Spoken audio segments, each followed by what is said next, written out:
These are RAM sticks. This is a motherboard. This is a graphics card. And this is a fan cooler. What are these and what are they for today's lesson? Those are parts of a computer that you would need in order to do a DIY build. But today they also have something else in common. They are also expensive to get. Today's lesson is the prices of computer parts and why a lot of people at the first PC would rather go for the pre-built route rather than making themselves. This is PC Talk with Yuki Productions. Welcome everybody to today's episode. Today we talk about PC parts in terms of prices. And prices are wild for these puppies. And I mean it. They are wild. So when I first built my first PC, my dad and I went to Fry's. Shout out to Fry's because unfortunately they do not exist anymore. But I wish they did. I wish we had a micro center here. But when we went to Fry's, we started looking at parts. And when I got these, like I showed you earlier, these particular parts, they were very expensive. The total build cost, if we add the hard drives in the case, and the case itself, is $1,200. Now, keep in mind that these parts are what we call the beginner friendly, because it was a budget build. But if you really look at in the market of PC parts, in today's market, graphics cards like these are expensive. These are one of the most expensive parts of a computer, because these puppies are the ones responsible for rendering images on a screen. And in addition to that, if you do video editing like I do, these are responsible for that too. They render videos on the screen too. So these puppies are very important. And these are usually expensive. $100 just for this puppy alone in terms of this particular graphics card. Graphics cards nowadays, especially in the new generation of the 3090s, the 3080s, and we're approaching the 4000 level, the 3100 level, we're at that point where it's like at least $300 for a graphics card, and that is for the new generation. So you're already at 1/3 of $1,000 with a graphics card alone. With a motherboard, that would depend on what type you get. This one was at least $100 here, $50, $100 here. Now again, like I said earlier, this is also entry level. This is a gigabyte. That is a gigabyte motherboard here, and yeah, there's a lot of stuff here. It comes with DDR4, and it's a B450. If I remember this one correctly, yes, 450. And it's an ultra durable one. Okay. So yes, this puppy was $50 to $100 right here. Now keep in mind that this is new. I mean, not new, but this was very old. So prices for this one might have changed up or down a little bit. Okay.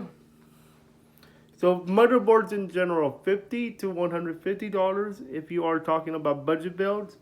But once you get into the new stuff, $150 to $300 easy. Especially with the new generation of motherboards that are coming out. Okay? The new PC, I will tell you, has an upgraded graphics card. And I'm going to give you guys a tour video when it comes here. And it's the most anticipated video. I'm going to tell you now. RAM sticks. These puppies are responsible for allowing you to run programs and multitask with 8 cores. Okay? Now, depending on which one you get and which brand, will determine the price. The price of a pair, of a pair of RAM sticks, because they come in pairs, because of the way that it's categorized, is usually $50 to $100. However, if you are looking at the high end of things, when it comes to like memory, it is going to be way expensive, especially if you're talking about motherboards that could support up to more than 128 gigabytes of RAM. You're talking about $200 per pair if you are going that route. The budget friendly option is between $50 to $150, and that is for 16 gigabytes of RAM easy. Okay, this it will be depending on what type of build you're going for. If you are a gamer like myself, you rather go for at least 16 gigabytes of RAM. As of right now, no video game requires more. As of right now, that could change in the future. But most of the time, a video game on PC requires 8 gigabytes of RAM. Okay? But for the safety, for like not safety, but for like to be on the safe side, you rather have a system with 16 gigabytes of RAM or more, so that you can be on the safe gaming side of things, but to prevent lag and stuff. Okay, assuming that everybody behaves. The prices can be $50 to $150 for a budget-friendly option, and if you're going for those who go way more than what you want, for like 64 gigabytes of RAM, that's $200. Now, let's talk about processors. Processors with the wild west of computer parts. Those puppies can easily be $300 or more. The fluctuation of prices has been up or down, plus or minus $50. But it won't make much of a difference because it's so expensive. The reason for that, well, you gotta make it, obviously. They have to make it. That's number one, production cost.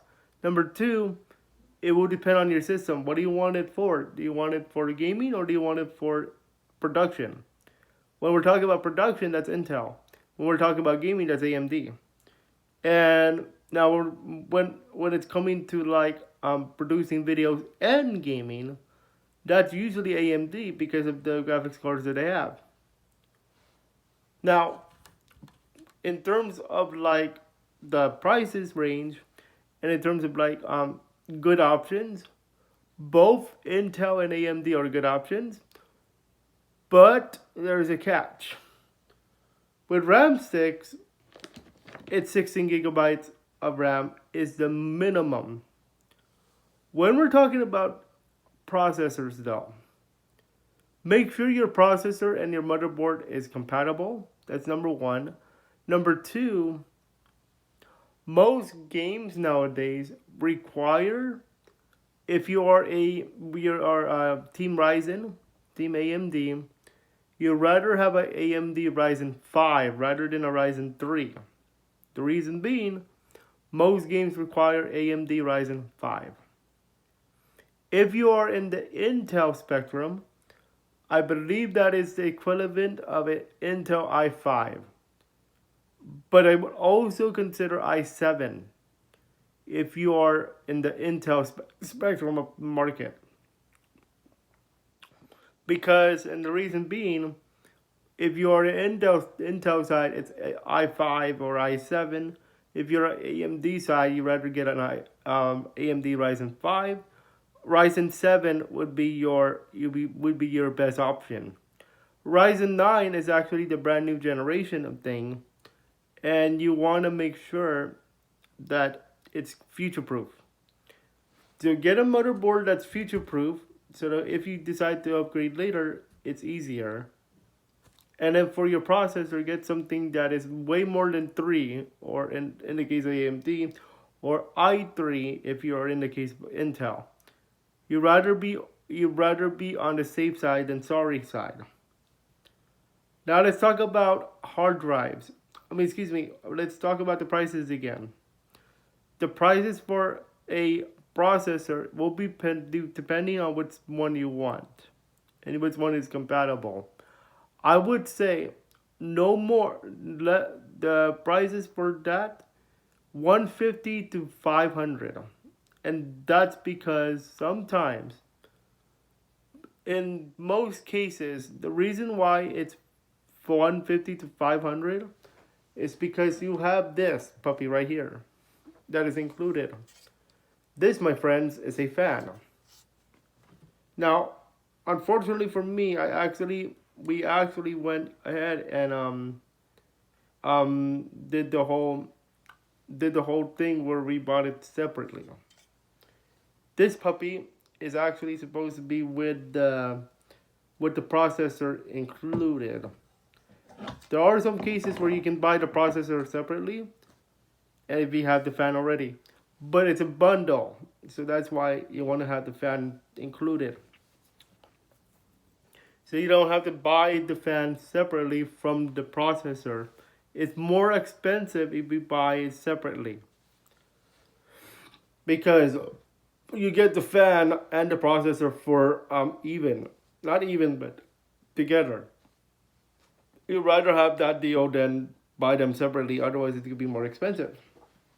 Now, let's talk about, speaking of fans, that's one type of fan, the processor fan. Let's talk about another type of fan, the system fan. The system fan is free because it's in the case. However, let's talk about adding more fans to the system. Why is that more beneficial?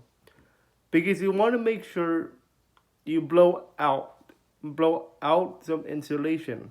You want to have some insulation for your system. And fans are usually one of the cheapest parts, 50 to 150. Now, we're talking about those fans that fit on the side of the system. Okay? We're not talking about the one with the processor. We're talking about the one that comes separately. The reason why you want fans is because, well, first of all, number one, it helps cool down the system. Number two, you can get insulation with the case. You want to make sure that you don't get dust in that case. Okay? You want to try your best to do intake outtake. All right? And you want to do your maybe 3 months every year, you do a cleaning thing. You clean it up. You don't use it for a day. Instead, you clean it so that it doesn't build up. Okay? That's what the fans are for. And of course, if your favorite thing is RGB, that's what it's there for too. The next part on the list in terms of price variation is the hard drive. And this will always depend on the size.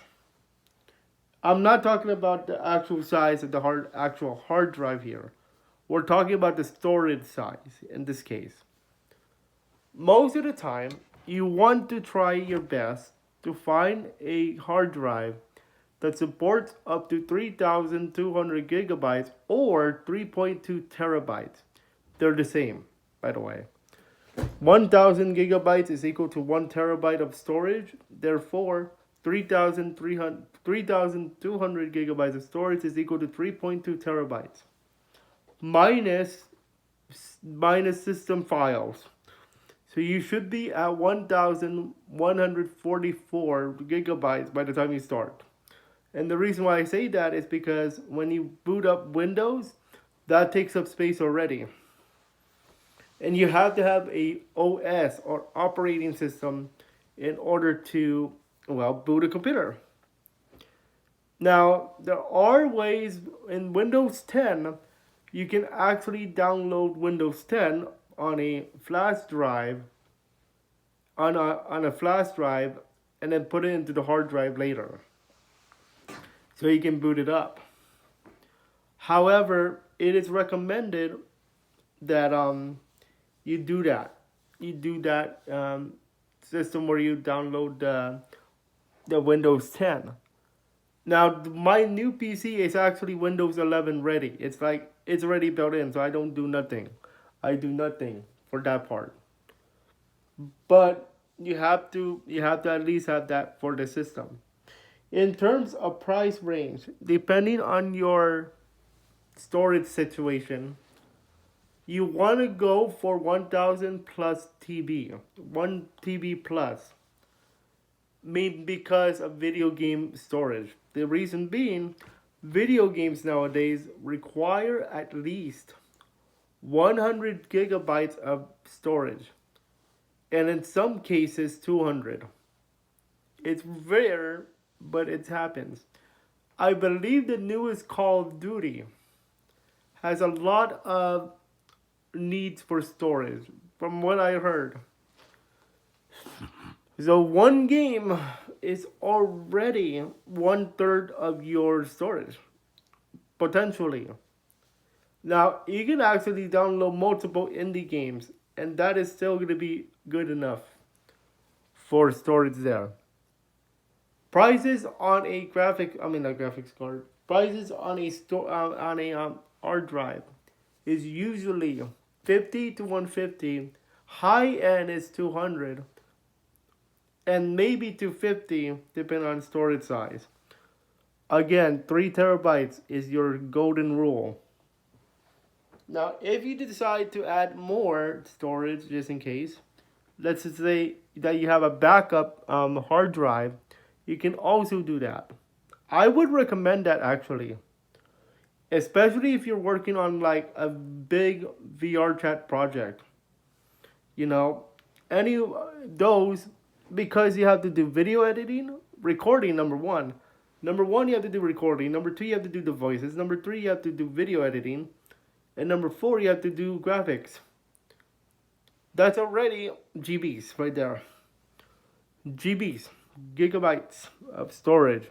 And you need that for a project. Then you have to render everything plus the software. There you go. That's what you need.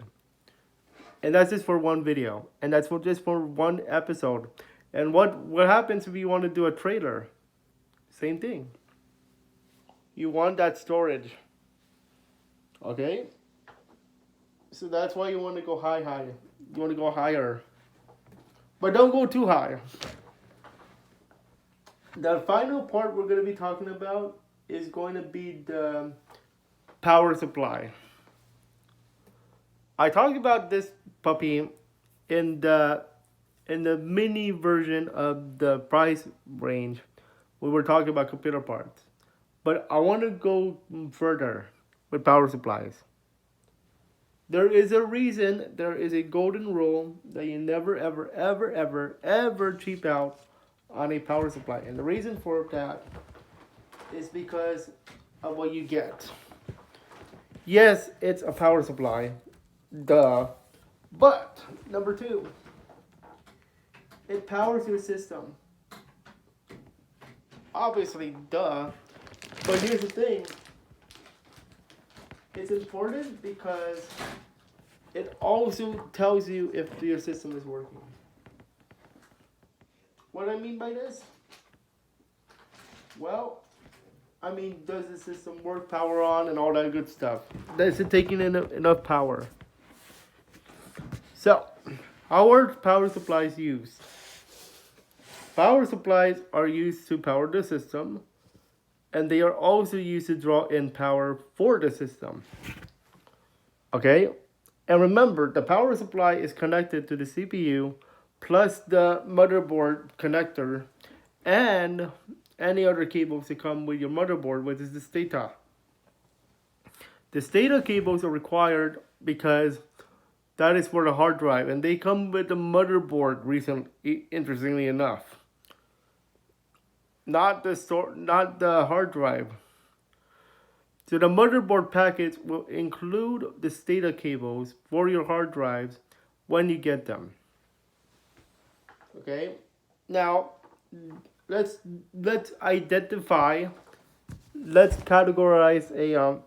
Let's go further into the power supply. Besides power, power supplies are generating power called watts. WATTS. That is the main source, and that is the name of the energy thing. They draw power from a outlet. Okay, that's why you have power strip. Okay, you have draw from an outlet, like one of those little square box, rectangular boxes with the outlet things. Okay, that's where they draw from. AC, that is AC power. Why we're talking about this? Because how much power are you generating? Because each part of the PC that we just talked about very recently is going to draw in some type of power, amount of power that is going to allow you to power it up. So how can you tell if your computer is working? First off, if you are one of those RGB people, you can tell right away because it lights up. That's when it's working. Easy. But what about if you are not RGB people?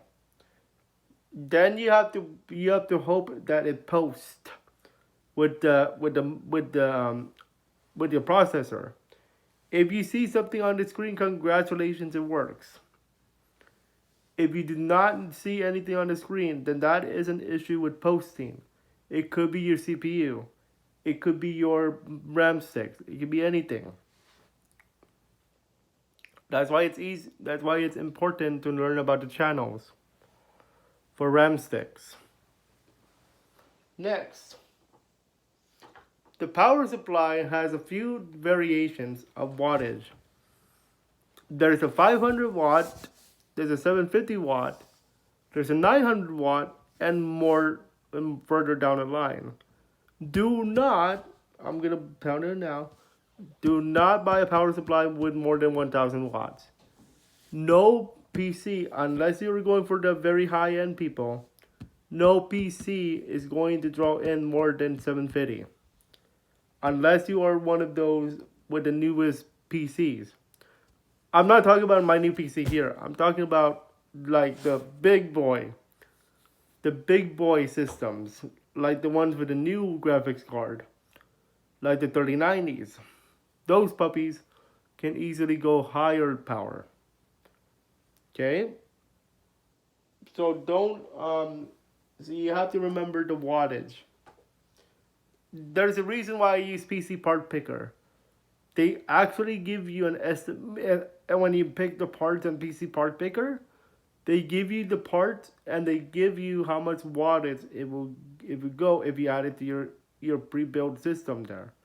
Now keep in mind, PC Part Picker will not build your own PC. The idea is for you to simulate how your PC will be built when you buy the parts in Newegg or Amazon or Walmart and all those sorts. There are builds out there that you can get inspired by though, but they're not gonna build the PC for you. That your objective there on PC Part Picker is to simulate the PC of your dreams, but make sure it's also compatible with everything you have. Okay, that's the concept. And also to estimate the wattage and also see the prices of the computer. Because it will go up or down day by day. So, there's another thing about power supplies we need to touch on before we start talking about pricing. And that is rating. Okay. A lot of people you're going to talk to or you're going to hear from, especially if you watch videos on how to build a PC, are going to tell you get something 80 rated, and in particular get something 80 rated bronze, gold, silver, platinum. There is a reason for that. The reason why you want to get a rated power supply is because most of the time those power supplies actually are certified by a company that is known for making very good power supplies. Look at what happened to my PC recently. We had a burnout. I had that PC for 2017. Okay? I built that back in 2017, 18. That thing lasted for 5 years. 5 plus years. Why did it last for 5 plus years? Because the power supply was good. Yes it burned out, but that's because it happened. That thing went through a lot for me, for us, in the Yuki fam. And I cannot say thank you enough to Corsair for that one because they made a very good power supply. But what else makes it a good power supply? Because it was rated and because it was very cool, good, it did not burn out the rest of my components, and I am thankful for that. A good power supply, yes, will burn out eventually, but it will not fry all your components. It will, however, short circuit or the burn out the motherboard, which you will need to replace. And unfortunately, that also requires you to use a new processor. Unfortunately, however, it's better than the alternative with a bad power supply, and this is why you don't cheap out. If you buy a cheap power supply, there is a 85% chance that it's a bad power supply. 85. Why? But Yuki, isn't it that if the power supply works and everything works, then everything is hunky dory? No, not everything is hunky dory. And the reason for that is because there are times when power supplies on the internet are very deceptive. What do I mean by that? They claim to have 500 watts, but that power supply is really only 300. Now, if you are into electrical engineering and wires and stuff, that is not me. You usually, if you watch a channel called Linus Tech Tips, Linus Tech Tips is responsible for giving you PC advice in terms of buying a PC. They also build a PC in laboratory. Like they also do one in live streams where they do this random challenge where they actually give you like a random shot to to get a PC for free. And during that, they actually go inside of the power supply, and they actually go inside of it. They take a look at the capacitors, the wiring, everything. If you have a bad power supply, it's most likely because of the way the wires are connected. There's a thing called a capacitor. I believe that's the white one, the white things in there. If you have a bad capacitor, it could blow up your entire system, and there's gonna be fire risk. Fire risk. Not only you have not only will you have a broken PC, that's a fire hazard. Bad power supplies are bad or fire hazards. I couldn't find my words. So you want to be very careful when it comes to cheap power supplies. Yes, I understand. Let's make a budget build, but do not go budget build because you might get a bad power supply. Okay? Now let's talk about prices because that's the main part of the story. Prices can vary, and this is the biggest variation. I would say this is the biggest variation of the parts because of how much power a normal PC would take. Most common PCs will be 500 watts. However, if you are a gamer, if you're in the gaming variety, I would overdo it.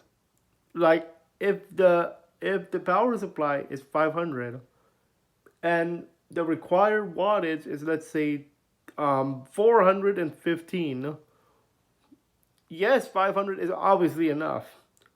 However, let's say you want to do some overclocking or some other shenanigans when it comes to PCs, then that's where you're going to draw more power. My cousin told me this: you have to overcompensate when it comes to power. You have to overdo it rather than underdo it in the terms of power supplies, because that's how it works. Okay?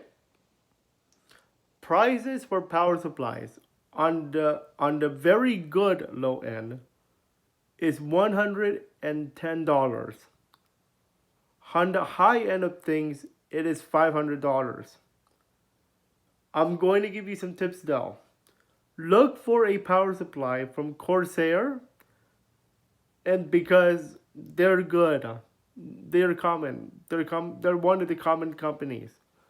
And the reason being is they have mostly rated stuff, 80 rated plus, 80 plus rated. Now, when it comes to rating too, bronze, gold, and silver are going to help you out. They're going to be fine. Just find something that is rated 80 plus or 80 plus bronze or higher.